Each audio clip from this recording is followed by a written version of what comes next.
I want to make a statement. With the outcome of the general election, we find ourselves in a position unknown to this generation of political leaders, with no single party able to have a Commons majority and therefore have a majority government.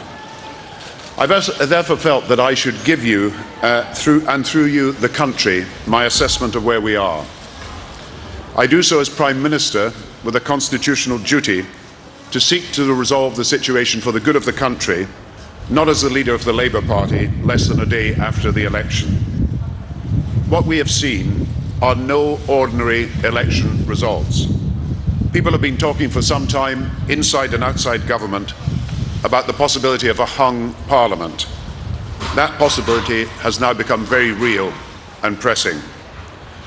The question for all the political parties now is whether a parliamentary majority can be established that seeks to reflect what you, the British people, have just told us. First, it is well understood that we face immediate economic challenges that must be met. A meeting of the Eurogroup is being held tonight to discuss Greece and other issues. In advance of this, the G7 finance ministers, including America and Britain, are meeting by conference call to discuss the deteriorating situation in the euro area. Alistair Darling is participating for the UK. Our economic priorities for Britain are to support economic recovery this year, 2010, and as the recovery stabilises, to move swiftly to implement our deficit reduction plan.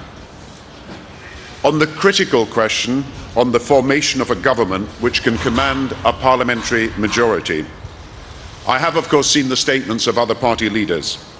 I understand and completely respect the position of Mr. Clegg in stating that he wishes first to make contact with the leader of the Conservative Party. As you know, we already have in place mechanisms and facilities that will give the political parties any civil service support that they may need. Mr. Cameron and Mr. Clegg should clearly be entitled to take as much time as they feel necessary.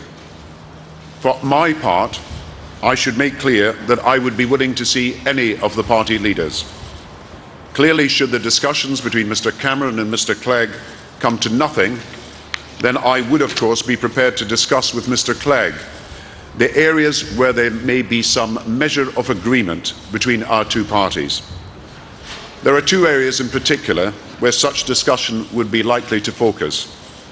The first is the plan to ensure continuing economic stability, where there is substantial common ground, and the plan to carry through far-reaching political reforms, including changes to the voting system.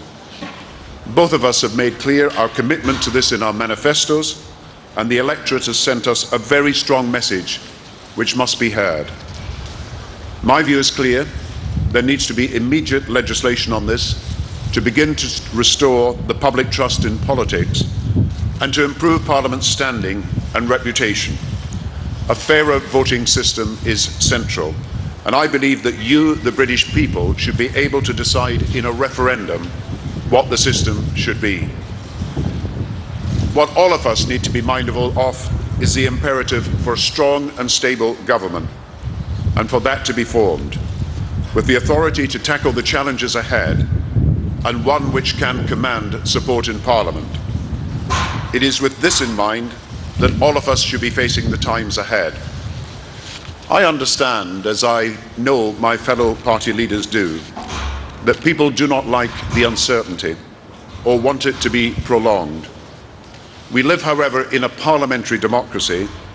The outcome has been delivered by the electorate.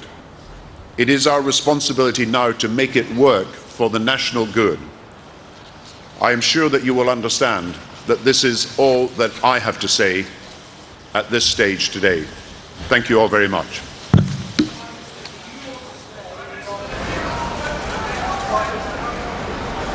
Gordon Brown there, the Prime Minister, and intending to remain so, judging from that